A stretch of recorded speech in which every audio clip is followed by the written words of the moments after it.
Welcome to the ePrep Provider Portal. My name is Tanya, and I'll be demonstrating how to enroll new DDA service providers. For purposes of time, I will begin as if I have already created my username and business profile. So let's begin.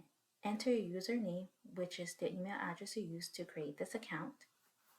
Select Next. Enter your password and log on.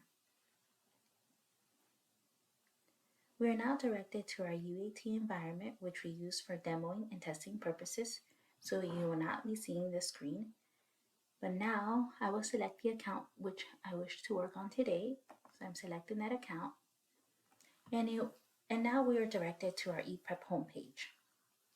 So after you have created your business profile, you will be directed to the ePrep homepage where you are met with Lucy there. And also you are able to see the applications tab, and you will select application to begin your application process. Again, you will select new application. And now we're being asked what type of application we're going to create. As DDA service providers, we will always be selecting the third option, which is I am new to Maryland Medicaid and want to create a new application. We are then asked, what kind of provider are you? Again, as DDA service providers, we are also waiver providers. So we will always select the third option with the little building here. So we are waiver providers. Now we can continue. Also here, we're asked about our billing, but as waiver providers, again, we will just select waiver provider. And now we're asked, are we a solo practitioner or an organization? So a solo practitioner, you own your business 100% and you practice your business independently. As an organization, you share your ownership of your business, and your business provides and submits to Maryland Medicaid claims for health care services at the locations disclosed. So we're going to select that we're an organization. Now we can continue. Now it's important that we select the correct provider type, and we are DDA service providers. So we will select DDA service providers and continue. Okay, so now we have generated our application and we can begin. But here, you're on the top here, you're able to see your name, provider type, which is DDA service provider, application ID, and the date your application was created. And then again, waiver organization here. Okay, so we're going to start our application from top to bottom here. And so this is just the easier way, starting from top to bottom, to make sure that we have entered all our information correctly. So now we can select continue. And the first section we're going to work on is listed as business information, as seen here. And then we will complete each section as follows, okay? So our business profile, the first question we're asked is our legal name. And here we should enter the legal name which is listed on our IRS letter. So I'm just going to make up the organization name here, which I have decided to just name Global Hands here. So I'm just gonna type in the organization name, and that's it. And then we're asked, does your organization use a DBA name? So for this demoing purposes, no, I do not. But let's just say you do. So you will select yes and upload the document that shows your DBA name. Okay, so I'm going to select no. And now we can move to the next section. So now we're being asked about our entity type. And my organization happens just to be a corporation. I'm just going to say it's that. And as you see, when I select corporation, articles of incorporation are asked for me to attach on my application.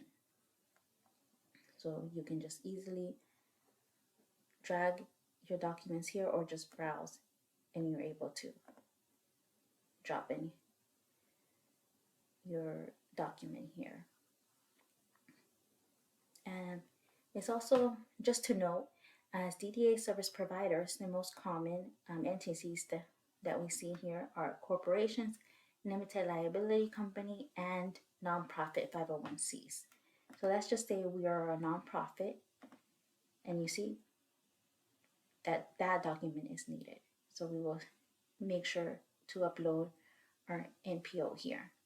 But since, again, just for this example, I'm going to select corporation, and we're asked for our articles of incorporation, and we will attach that here. We're then asked our corporate number, which we will enter here. In the state we're incorporated, which is Maryland, and then we're asked for our business number. Our business number here is just your personal number, so you make sure that you enter your number, the best number that in which you can be contacted at. Then you will enter your extension, and if your practice has a website, then you should enter the website on this section. So now let's select continue, and now we are under the SStat and business license section here. We're being asked to enter our federal tax number or our employer identification number. So we will enter that number here. And as you see here is a required number that we all should have that number. So we will enter that number there. And then we're being asked to upload our IRS letter here. So we will upload the letter in this section. And then we will also ask to enter our SStat number. All DDA service providers will have an SStat number. And remember, the SStat number is a 9-digit number which was issued by the state of Maryland. If you don't have that number, you're able to look for that number on here. So as you see, if you hover over, you're able to select that website, and it takes you to a link which you're able to find your SStat. But let's just say we have our SStat, so we are able to continue. So we will enter the SStat and select continue. We're now able to see a summary of the information we just entered. So here is a good way to verify that everything you entered is correct. So we just did that. Now we will select continue. Now, under this section, it's important that we fill this section out with the correct contact person. So the contact person should be the managing employee of this application. If there's any questions regarding this application, this person will be the direct contact. Additionally, this person can be contacted during regular business hours. So I'm just going to say that best contact is myself, so I'm just going to enter my name here. And I'm just going to just say I'm the director of the program, so I'm going to type in director, enter my phone number, and I don't have an extension, so I don't need that. I don't have a fax number, and I'll just enter my email address here. So it is important that you enter your email address, which was the best contact email address that you view, okay? And now we will select continue.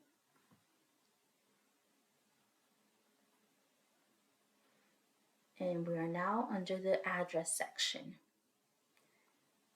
So we are being asked about our service address. In this section, we should enter the administrative office location. And also for this first phase. If you have additional locations, then that would have to be another application. But for this first application, you will enter your administrative office location. So it cannot be a PO box location. It has to be a physical location only. So you will enter that address here. So I'm just going to make up something. Make up an address here.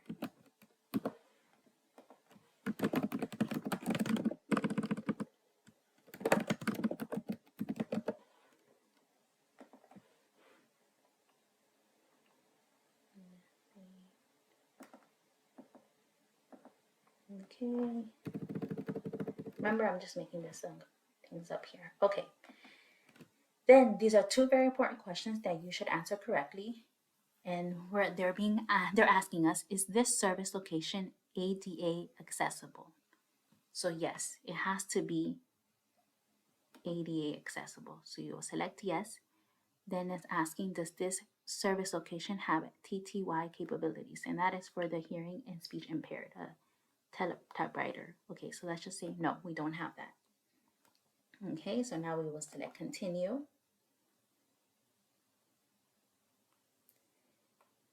And here you will enter the address of where you want to receive payment for the services provided. If it's the same address as your administrative location, we will select, as shown here, same address. But if not, we can also enter a different address. So just to make things easier, I'm going to select same service address and we'll continue. Select continue there.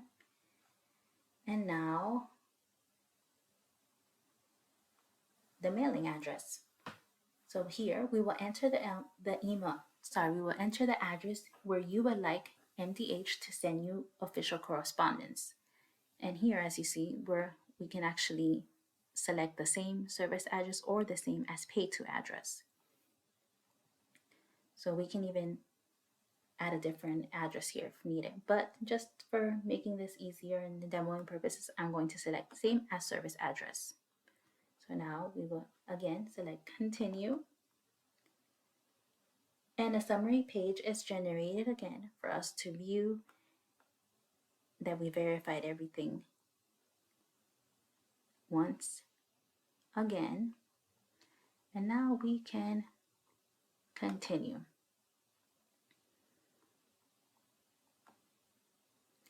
All right, so now we're under the logistics section.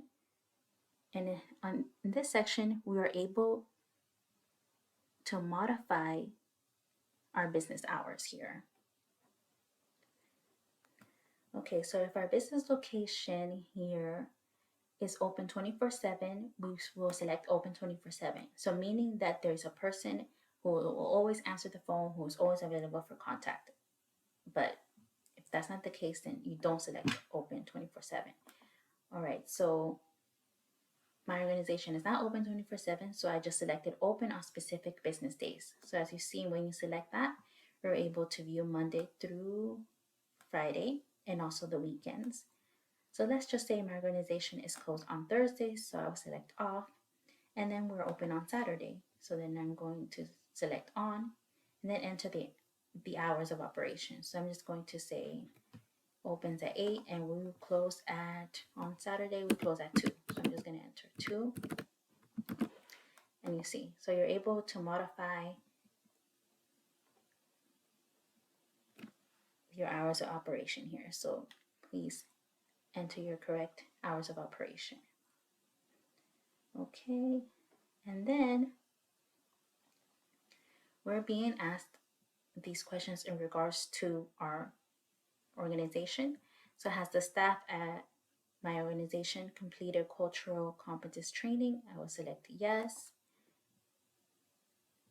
Is my organization accepting new patients? Yes. And then we're asked, what is the age range of the patients that will be treated at this service location? So here, you can enter all ages, but also you can enter a specific age range. So I'm going to enter a specific age. And also another important thing to know is DDA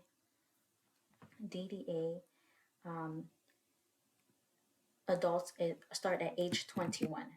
So DDA adult is age 21, okay? So we enter 21, and I'm just, for my organization, let's just say I'm serving ages 21 to 100. Okay, so then I entered that. And now we're asked if my organization provides services to their patients in any other language other than English. So let's just say yes. So let's just say my organization provides language services for Spanish and let's say Farsi. So then I'll select continue. Okay, now in this section, license and certification, all DDA providers will always answer no. So this is very easy, simple. Remember again, the license and certificate section, always you will select no. Now we will continue. And now this is a section that's a little complicated, so please make sure that you take careful notes on this section.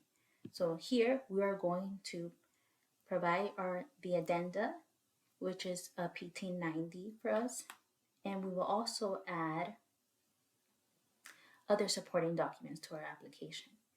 So here we will select add to attach all the other documents. But first I'll just show you where you can find the addenda. So you will hover over here, this link, and it takes you to Maryland Medicaid.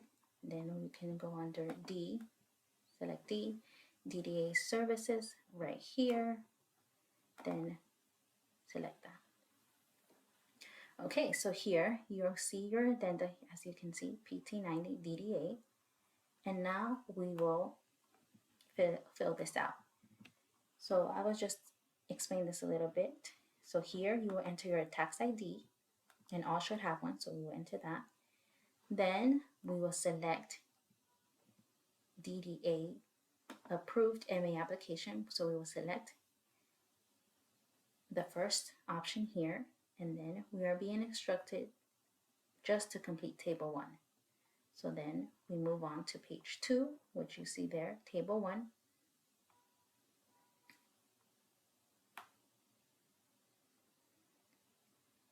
And then we will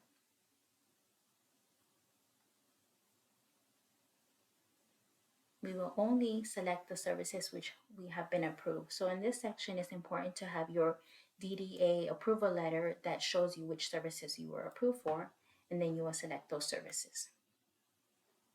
Okay, so let's just say I was approved for behavioral support.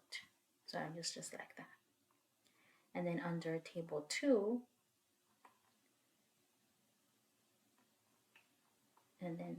under table 1, we're asked, are we providing services to individuals under age 21?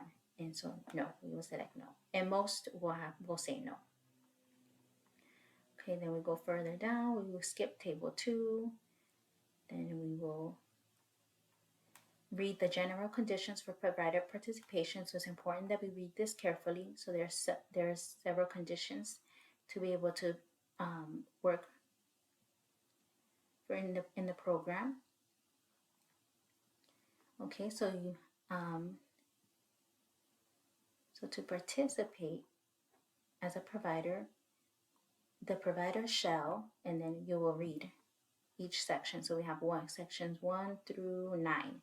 So please make sure you read these sections carefully and you initial. So I'm just going to put my initials there. Anyway, I'll just do that.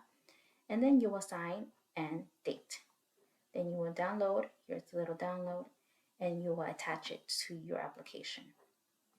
So this is how you will attach it. You will select add, and you have to label your addenda here. So you will put PT90 addenda, and you will select add, and there, it's listed there. And again, attach. Make sure that you attach the addenda, which is seen here easily. You will select the little paper clip here, and you are able to drag and browse and attach your document. Other important documents that you need to upload in this section will be your IRS letter again. So you will label IRS letter, type that, and select add.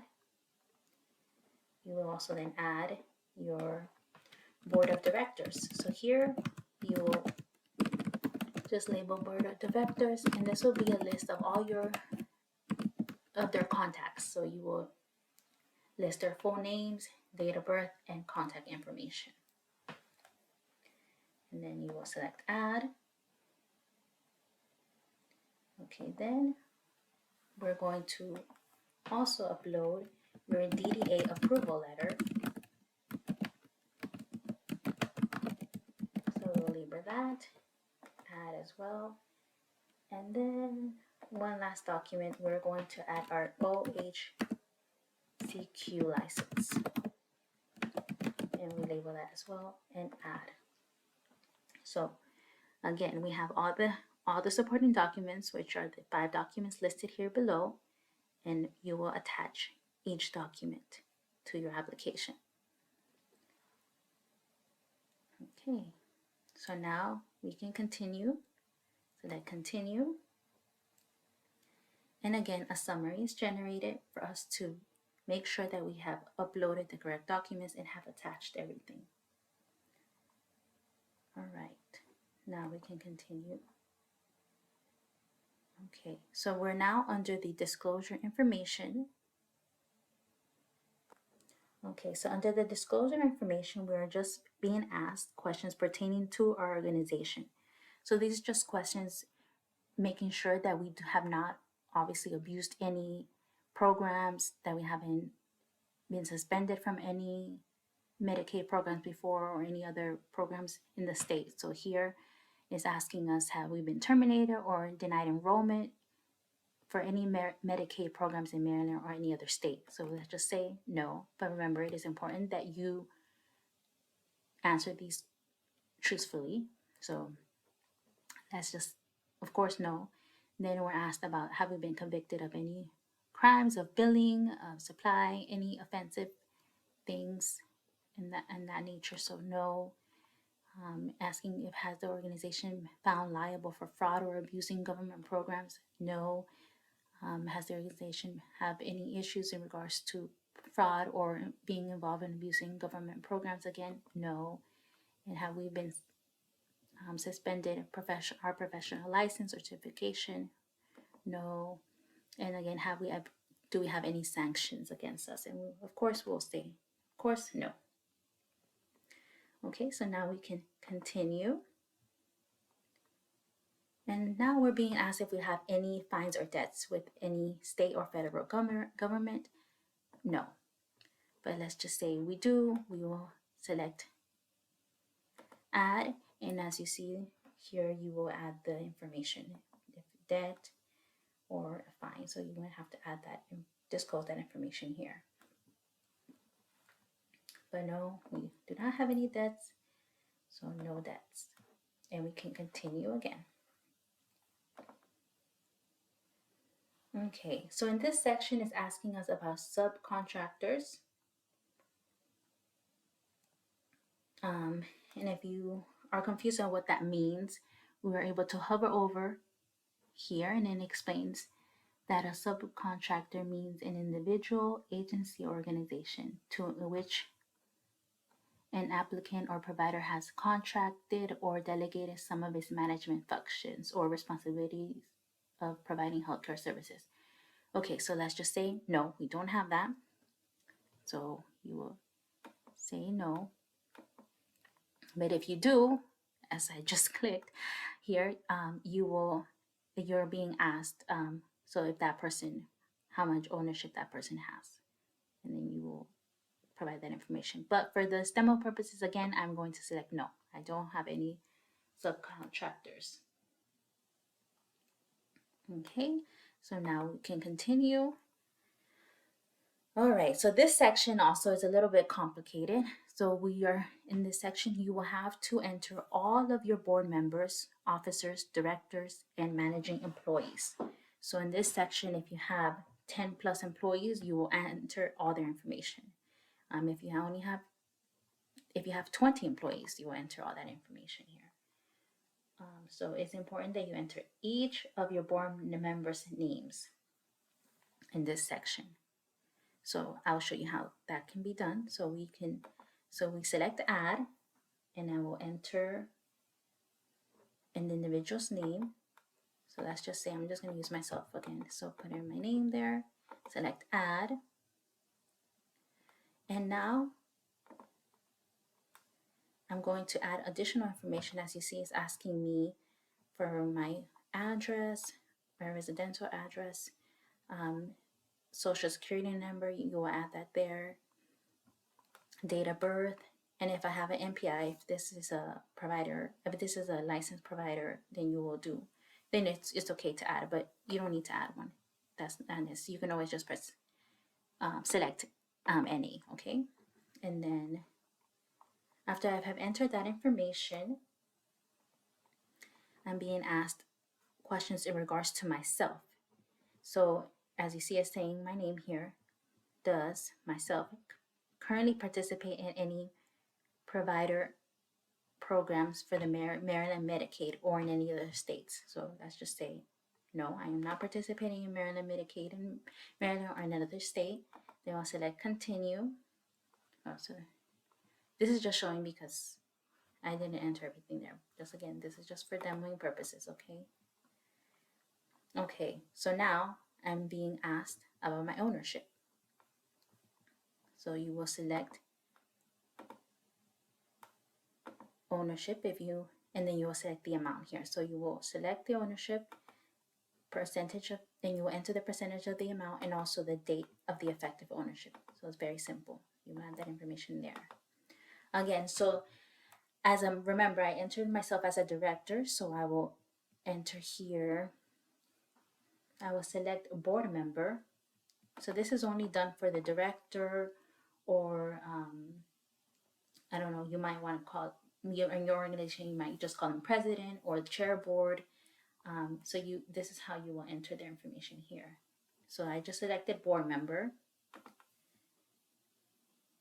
I will now enter the date of which I became a board member. So I'm just going to say it's that date.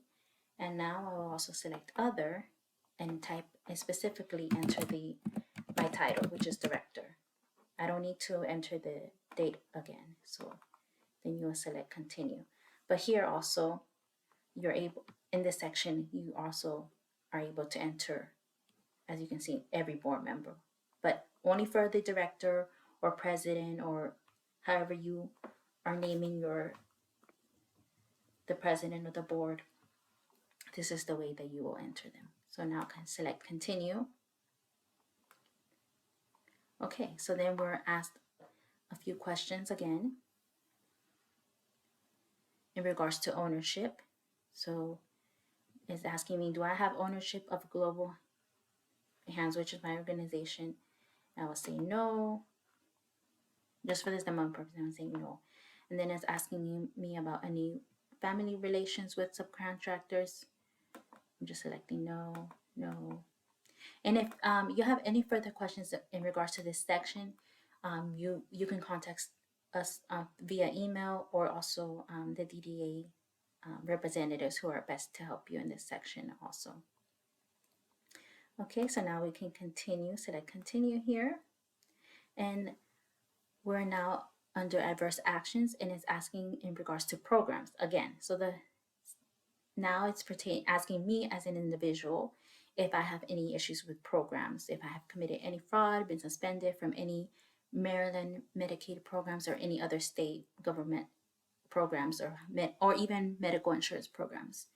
So I'm going to select no. Again, it's asking me about me as me individual. Have I committed any frauds, any billing frauds, any related crimes in the state? No. Have I been found involved in any government issues, any crimes in here? So no, I'm just going to select no. And if any of your board members have been committed in any of these crimes or have any of these issues, then obviously that is not a good thing. And then obviously you will have to change your board members here. But it's important to answer these questions truthfully. And of course, no, I haven't had any issues with sanctions. Okay, so now continue. All right, so again, we have a summary, and here, this is gonna probably be really long after you have entered all your individuals and board members here that are under the program.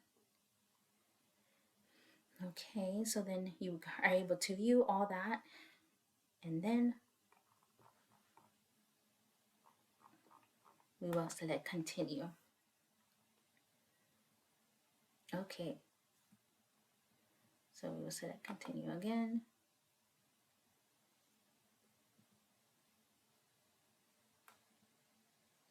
Select continue again. Okay, all right, so now the other section, the significant transactions. So here we always want to say yes. So you would just select yes, very simple, that significant transactions are available. Okay, continue. And now we're being asked about delegate officials. And here you don't have to, if you have delegate officials, yes, please disclose them. But in this section, you already have entered your board members, so you don't need to enter those individuals in this section. So you will just select that you don't have any delegates at this time, and you can continue the application process. Okay, so now I'm here have declarations, which it is important to read all the requirements. So now everything that I'm agreeing to, so you will select here to view the Maryland Medicaid Provider Agreement. So I will read this carefully, and then I will select that I have read this, and then I agree with all the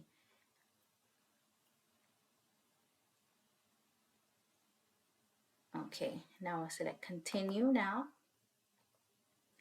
and now I'm being asked to sign, so you will electronically sign. I will select that. I will enter my last four of my social, the year of birth. I will just enter that, year of birth, and then enter the information there. All right, and as you see, then a summary will be shown to you again for you to verify. Now I'll select submit application, and as you can see, of course, I didn't upload any documents, so I have these X's. But here, select submit. Once I want to submit my application, you will see that I'm not able to submit since I haven't downloaded any of the documents. So you would want to see these X's turn into green check marks. And then you're able to submit your application, and this will allow you to submit. So, all right. So once you have updated all the information, you are ready to submit your application. Okay. So if you have any additional questions, please refer to the workflow that has been provided. Thank you.